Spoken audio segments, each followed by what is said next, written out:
Pada tahun ke-6 Kanei, tepatnya tahun 1629 di Kastil Senpu. Pada saat itu, para bangsawan pun sedang berkumpul di hadapan Raja Tokugawa. Kemudian di hadapannya ada seorang bangsawan yang mencoba untuk menentang apa yang akan dilakukan oleh sang raja. Pria ini sebut saja namanya Toridono. Di hadapan Lord Tokugawa, Toridono menjelaskan dan meminta jika dalam turnamen samurai yang akan ia selenggarakan sebentar lagi, ia meminta agar para samurai tidak bertarung menggunakan pedang katana sungguhan, perlu hanya dengan menggunakan sebuah pedang katana kayu agar menunjukkan semua skill pedang yang dimiliki oleh para samurai tersebut. Alasannya sangat masuk akal. Jika pada tanggal 24 Maret, para samurai berlatih menunjukkan skill kemampuan berpedang mereka dengan pedang katana sungguhan, itu artinya akan banyak membunuh para samurai berbakat yang dimiliki oleh Tokugawa itu sendiri. Selain itu, Kastil Senpu saat ini dalam pengawasan Tuan Tonsu Daigongen, dan jika ada sebuah guyuran darah di taman ini, itu artinya sama saja dianggap sebagai tanda pemberontakan, sekaligus akan menjadi sebuah aib besar untuk keluarga dari Tokugawa. Di hadapan Tokugawa, Toridono pun juga berkata jika ia rela untuk menghabisi nyawanya sendiri di hadapan Tokugawa, asalkan Tokugawa tidak menumbalkan para samurai yang nantinya akan mungkin menjadi penolong Tokugawa di masa depan itu sendiri, yang kemudian setelah itu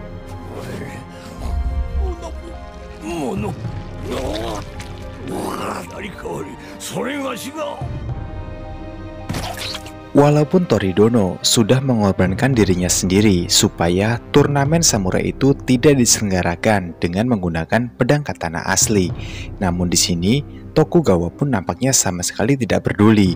Tepat pada tanggal 24 September, para samurai pun berkumpul di suatu tempat yang memang sudah disepakati oleh Tokugawa, dan di sana mereka pun seperti janjinya akan bertarung menunjukkan skill teknik berpedang dari mereka satu sama lain. Kemudian kita pun diperkenalkan pada sosok bernama Fujiki Genosuke. Ia adalah murid utama dari Kogan Iwamoto, kepala aliran pedang Kogan Ryu, yang kemudian di sana juga ternyata ada seorang wanita yang diberi nama Putri Mei. Ia adalah pelayan pribadi sekaligus selir dari Kogan Iwanto. Tapi di sisi lain, dia juga memiliki hubungan emosional juga rahasia dengan Fujiki. Hubungan mereka terlarang karena Kogan sangat keras dan juga mudah murka, hingga hal ini pun akan memicu terjadinya sebuah tragedi yang justru menjadikan salah satu peristiwa berdarah yang akhirnya melibatkan Fujiki dan juga rivalnya Irako Seigen. Kembali ke arena turnamen. Turnamen ini pun akan segera dimulai. Kemudian para petarung pun mulai dipanggil satu persatu untuk menunjukkan bakat skill berpedang mereka secara terampil. Lalu peserta pertama yang dipanggil ternyata adalah Fujiki. Melihat Fujiki, peserta pertama yang dipanggil namanya, semua orang pun tercengang karena mereka tahu betul siapakah sosok ini, sosok samurai legendaris terkuat pada era sekarang. Walaupun ia hanyalah memiliki satu tangan saja dalam setiap menebas lawannya tanpa ampun, tapi Fujiki sendiri adalah rekomendasi khusus dari Tuan Saigusa Dono. Tentunya Saigusa memilih Fujiki bukan tanpa alasan, dikarenakan ia adalah sosok yang tak pernah terkalahkan dari Kogan Ryu dan mewarisi aliran Kogan Ryu itu sendiri. Maka dari itulah, walaupun ia hanyalah sosok samurai dengan satu tangan, tapi melihat ototnya yang seperti ini, pasti ia akan menjadi sosok samurai yang tidak bisa untuk dikalahkan. Dan ternyata benar saja, lawan yang akan dihadapi oleh Fujiki dalam turnamen pedang kali ini ialah sosok rivalnya, Irako Sagen, sosok rival yang memang musuh bebuyutan Fujiki dari zaman dahulu kala. Namun, fakta mengejutkannya adalah jika kondisi fisik dari Seigen saat ini, ia memiliki tubuh yang cacat. mata yang buta, dan juga nyaris tidak bisa untuk bergerak seperti dahulu lagi. Walaupun ia dijuluki adalah sebagai pedang terbang legendaris, tapi sekarang mungkin julukan itu sudah tidak berlaku lagi untuk Saigen. Walaupun memiliki fisik yang sama-sama tidak sempurna saat ini, tapi bukan berarti dua legendaris ini sama-sama tidak memiliki kekuatan lagi untuk mencabut dan mengangkat pedang katana mereka. Mereka pun segera mengeluarkan pedang katana mereka, bersiap untuk menebas satu sama lain. Selain harus memenangkan turnamen, rupanya pertarungan ini pun diselimuti dendam di masa lalu.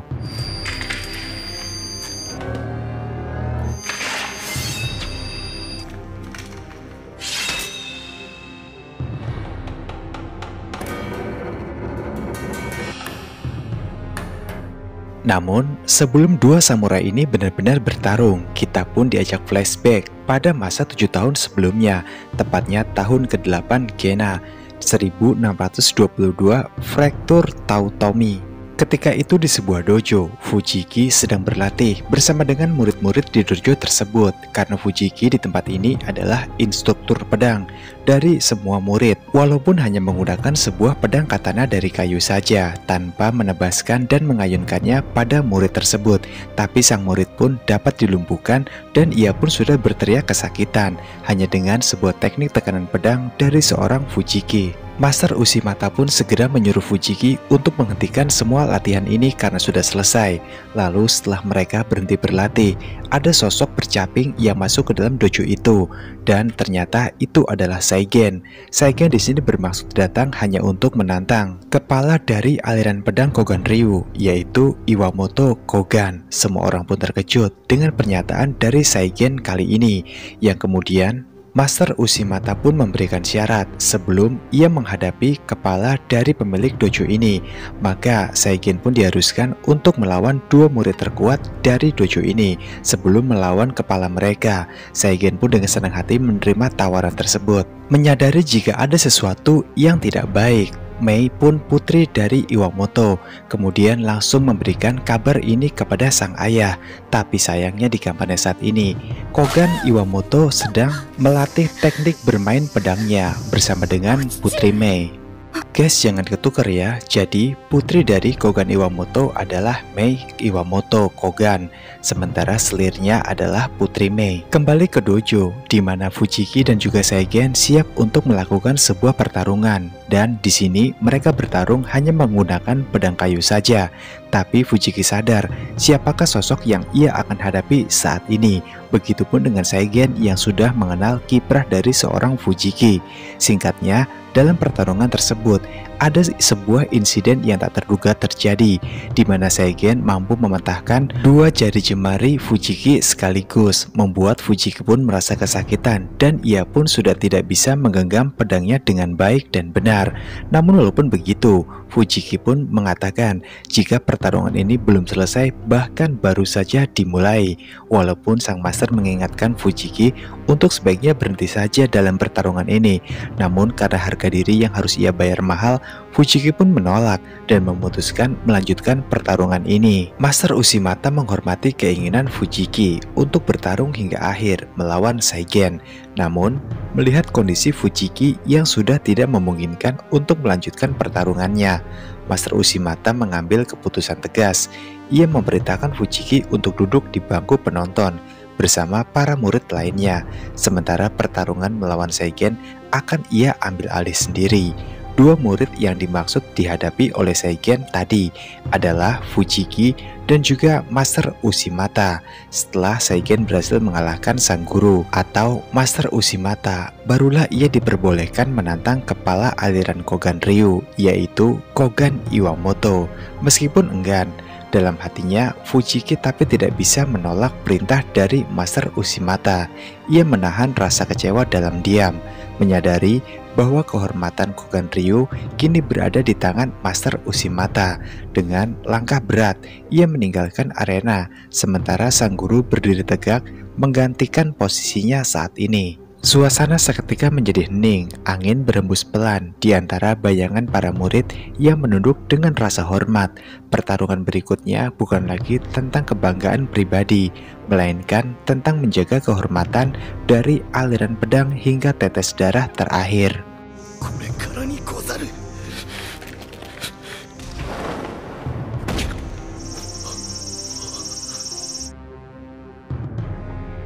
Sebelum kita melihat bagaimanakah pertarungan epik antara Master Ushimata bersama dengan Saigen, Bang Kasle mau ajak kalian dulu nih buat kenalin siapakah sosok master tertinggi atau kepala dari perguruan pedang Kogan Ryu. Siapa lagi kalau bukan Iwamoto Kogan. Jadi gini guys ceritanya. Pada tahun ke-6 Keicho, tahun 1601, seorang pendekar mengklaim tak terkalahkan ialah Iwamoto Kogan, yang dimana sosok ini terkenal sangat sadis beringas tapi memiliki sikap yang sedikit biasa. Kogan memiliki 6 jari di tangan kanannya, dan menurut pemilik kastil Kakegawa bernama Matsudaira Sadakatsu, teknik pedang Kogan Ryu bagaikan bintang jatuh, sangat murni dan belum ada yang pernah seperti itu yang pernah ia lihat. Cerita pun kembali ke dojo. Terlihat Saigen di sana sudah bersiap untuk bertarung bersama dengan Master Ushimata. Begitupun dengan Ushimata yang juga sudah bersiap untuk melawan Saigen. Tanpa banyak membuang waktu lagi,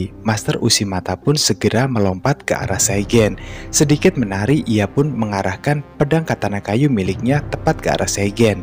Saigen pun seketika itu menyadari dengan teknik gerakan yang dilakukan oleh Master Ushimata. Sepertinya itu adalah teknik yang sangat familiar, mematikan, yang memang sudah ia sangat kenal berabad-abad lamanya. Bukannya memilih untuk menyerah saja, Saigen malah dengan lantang menyerukan suaranya pada Master Ushimata, meminta sang master untuk sebaiknya menyerah saja dengan rasa hormat daripada ia harus benar-benar terluka parah akhirnya nanti.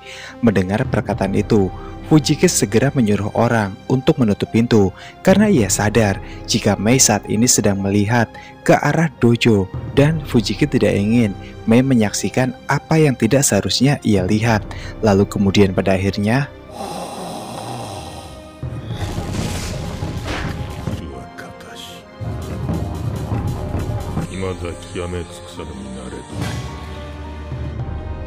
singkatnya, dari pertarungan sengit tersebut, Ushimata pun menunjukkan sebuah teknik yang bernama Kogan Ryu kepada Saigen, membuat Saigen yang awalnya sombong, ia pun sekarang menjadi bertekuk lutut di hadapan sang master. Ia berkata jika teknik ini adalah teknik yang memang ia cari, dan mulai detik ini Saigen akan menghentikan pengembaraannya dan akan memilih untuk mengabdi dan menjadi murid pada dojo ini, terutama menjadi murid dari Master Ushimata. Tapi Ushimata pun menolak dengan tegas. Ia berkata jika dojo bukanlah tempat untuk bersandiwara. Kemudian setelah itu,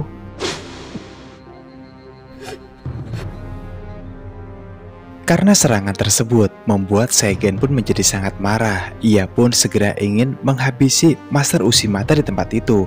Saigen segera berlari menuju ke pedang katana miliknya yang sedang dititipkan. Namun saat ia sudah dekat dengan pedang katana miliknya, Fujiki pun datang dan langsung menghentikan apa yang ingin Saigen lakukan. Fujiki berkata, ini hanyalah pertarungan latihan.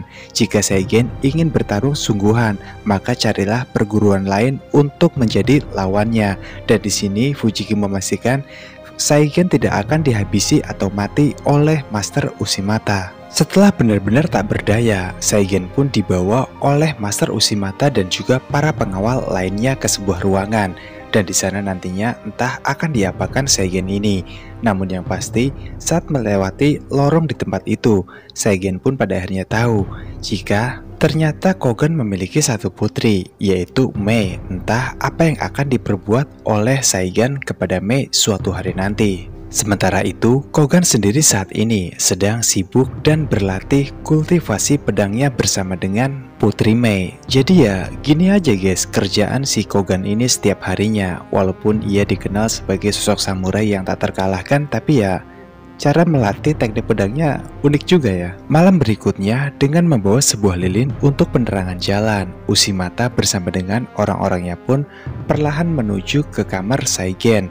Dan di sana Saigen yang sedang tertidur, ia pun terkejut dengan kedatangan Ushimata dan juga yang lainnya. Ushimata berkata pada Saigen di sini, jika sekarang adalah waktu yang tepat untuk dirinya bertemu dengan tuannya yaitu Kogan. Karena memang ini adalah hal yang memang dinantikan oleh seorang Saigen. Ia pun tanpa banyak bicara dan berpikir, langsung mengikuti kemana Ushimata akan membawanya. Karena yang ia tahu sebentar lagi dirinya pasti juga akan diangkat murid oleh seorang Kogan. Setibanya di sebuah ruangan, Saigen pun di sini protes kepada Ushimata jika tangannya diikat seperti sekarang. Bagaimana caranya dia dapat menyembah Kogan nantinya? Dengan tersenyum ramah, Ushimata pun menjawab jika hal itu tidak perlu. Yang diperlukan dilakukan oleh Saigen hanyalah mengangguk apa yang dikatakan oleh tuannya Kogan nanti. Tanpa berkata sepatah kata pun pada Saigen, Ushimata bersama dengan seluruh anggotanya langsung menandai dahi mereka menggunakan sebuah tinta merah, yang dimana tinta itu berasal dari goresan jari mereka masing-masing ke pedang katana milik mereka juga. Yang kemudian Ushimata pun berkata, "Tuan, kami telah datang dan Anda sudah bisa keluar." Pintu itu pun segera terbuka. Lalu datanglah dan muncul sosok pria tua sedikit aneh rupanya, dan ternyata ia juga sedikit pikun. Ternyata ini adalah sosok pendekar sejati yang diagung-agungkan selama ini, yaitu Iwamoto Kogan. Lalu di sana Saigen pun terkejut karena melihat sosok di hadapannya pria tua pikun adalah Iwamoto Kogan. Ia pun bertanya-tanya dalam hatinya, sejak kapankah seorang Iwamoto Kogan menjadi pikun dan menjadi seperti sekarang? Tapi walaupun tingkah lakunya sedikit aneh, namun ia bukanlah sosok samurai yang bisa dipandang sebelah mata. Teknik bermain pedangnya masih sangat ditakuti dan sangat mematikan sekali. Lalu kemudian Ushimata pun berkata pada Kogan yang memang sedikit pikun jika maksud kedatangan dari Saigen adalah ingin menjadi muridnya. Dan tiba-tiba saja Ushimata dong.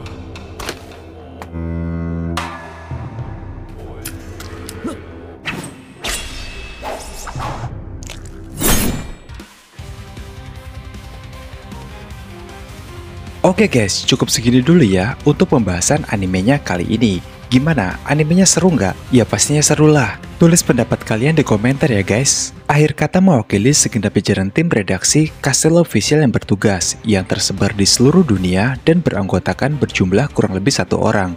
Gua Kastel pamit undur diri dan sampai jumpa di video berikutnya. Bye bye.